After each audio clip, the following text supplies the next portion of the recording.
Hello and welcome to Golf News Now, your best place to find breaking news and the hottest leads in the golf world. I am your host, Chowder Williams. Got a great video on tap today. Let's get right into it. Thanks again for joining us. The video today is regarding the 10 golf courses to play before you die, and these are located in the United States. We're going to start with Pebble Beach, voted the #1 best public golf course by Golf Digest since 2003. I think that has a lot to say about the pedigree of a facility like Pebble Beach. They've hosted 6 U.S. Opens. They'll host their first U.S. Women's Open in 2023. Par 72 facility, slope rating of 75.1. Let's see here. Opened all the way back in 1919, so over 100 years old now. Steeped in history, a lot of famous moments and famous design, huge amount of oceanfront views and spectacular golf right on the Pacific Ocean.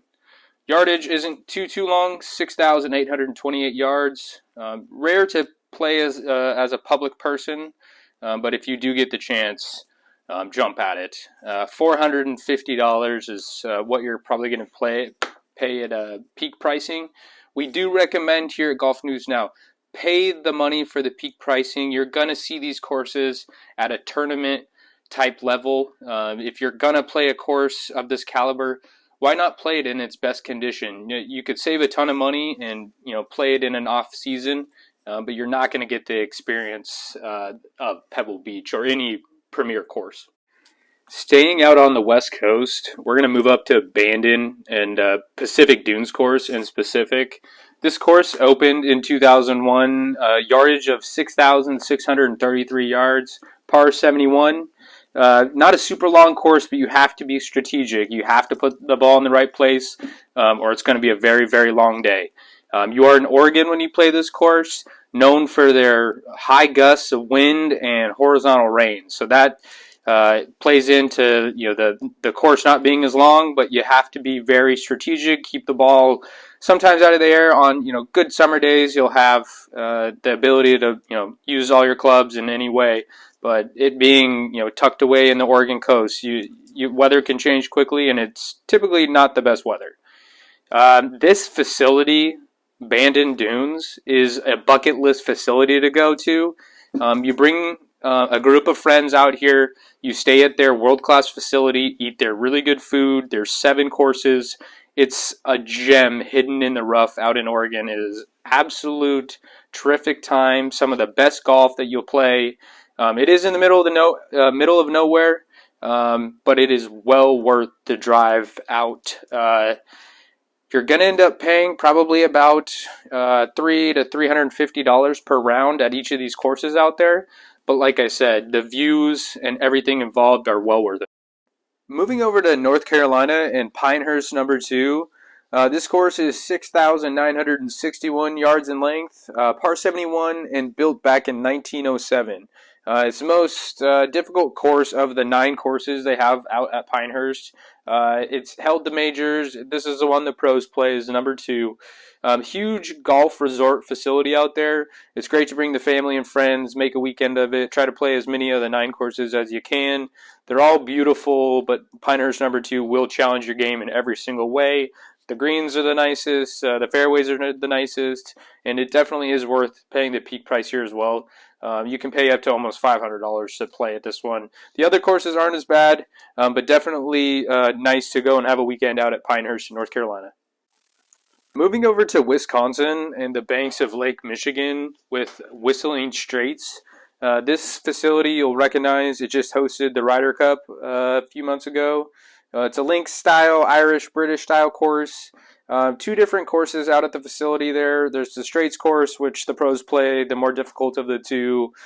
Goes along the banks of the Lake Michigan, and then the Irish course that kind of stays on the interior. A lot easier, but still a really good time and very beautiful as well.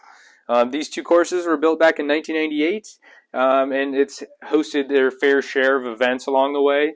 Length is 7,142 yards, and you've got par 72.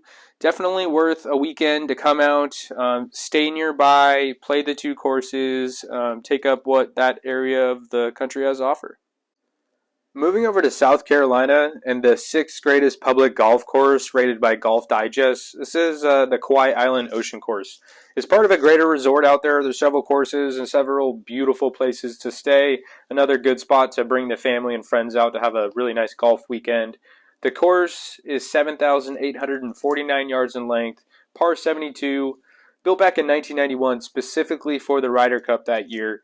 This huge, beautiful marsh that Pete Dye transformed in one of the most beautiful oceanfront courses you're ever going to see. The finishing holes 16 through 18 are a challenge. They are going to test every aspect of your game, especially number 17. It's a par 3 directly over the water. It's a nerve-wracking shot. You'll remember this from the PGA Championship that just happened. Phil Mickelson became the oldest ever winner of that tournament. You can expect to pay about $400 to play out at the Ocean Course. Moving over to Spyglass Hill in California. This is a 5th rated public course in the United States, and it just takes one look at it to see why. It's in the same area of Pebble Beach and Spanish Bay. It's very reminiscent of those two, but it has its own unique character. It's a very difficult course. The price is about $435 in peak time.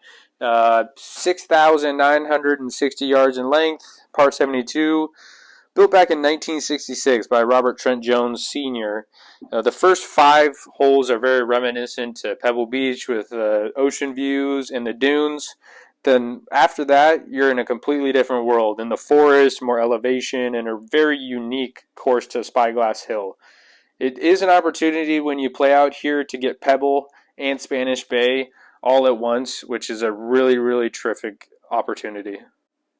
Moving down to the San Diego area, we're going to go over to the Torrey Pines, the best municipal golf course in the world. Par 72, 7,800 yards in length, home of the Farmers Open. Stunning views from this golf course. It is run by the city of San Diego, so it's going to be a little less than a typical premier level golf course. Peak time, you're going to be paying, it doesn't look like anything over $300, which is really cool. Redesigned back in 2019, so it does play a little bit more difficult and longer. But it is just an absolutely phenomenal course, and like I said, the best municipal golf course in the world. Going way up east on this one, we're moving out to Bethpage Black Course. This is in New York on Long Island. Opened way back in 1936. It is in a state park out there. Has several courses. Bethpage Black being the hardest by far. It's really famous for the warning sign warning you of the extreme difficulty of the black course, and basically don't play unless you got the game, because you're going to slow everybody down. All the really good players are trying to keep a rhythm. You can expect to pay about $150 out here, so really reasonable. It's the first hardest rated course in the United States and the 8th best public course in the United States. Par 71 in the yardage, 7,468 yards. Really known for its narrow fairways and really petite greens, so it's no wonder it's such a difficultly rated course. Moving over to Florida and TPC Sawgrass. This is where the Players' Championship happens every year. Literally just got done. Cameron Smith won this tournament with a score of -6. Well done to him. Built back in 1980 by Pete Dye. Par 72. Length is 7,245 yards. Really difficult course. Rated by the players on the PGA Tour as one of the most difficult courses that they play every year. It's known for hard pars and easy bogeys. Number 17 is a really memorable hole over the water out to the island green. And then number 18 is like the hardest finishing hole. Maybe not the hardest, but one of the hardest finishing holes in all of golf. You've got all water to your left, a lot of ways to make mistakes, and very few ways to make par. Our last stop is out in Hawaii, Maui in specific, at the Kapalua Ocean Course. This course is a par 72, 7,284 yards in length, built back in 1992 and designed by Ben Crenshaw. It's known for its dramatic elevation changes. This is best exemplified on hole number 18, which is a 663-yard par 5 that some of these PGA players are driving the green on. That's incredible, and it's a lot of fun when you play it as an amateur because you'll hit a 400 or 500-yard drive. Lots of downhill tee shots on this golf course, so you're going to hit a lot of really long drives, which is really fun to me, and I think a lot of players enjoy that.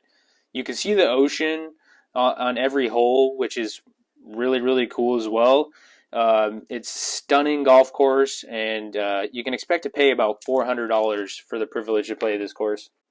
That's going to do it for the video today. Let us know in the comments how we did. Is there any courses that we missed? What do you think of the courses that we had on here? Have you played any of these courses? Would you recommend any or not recommend any? Your favorite holes out of these courses? Let us know. Until next time, Shout Williams out.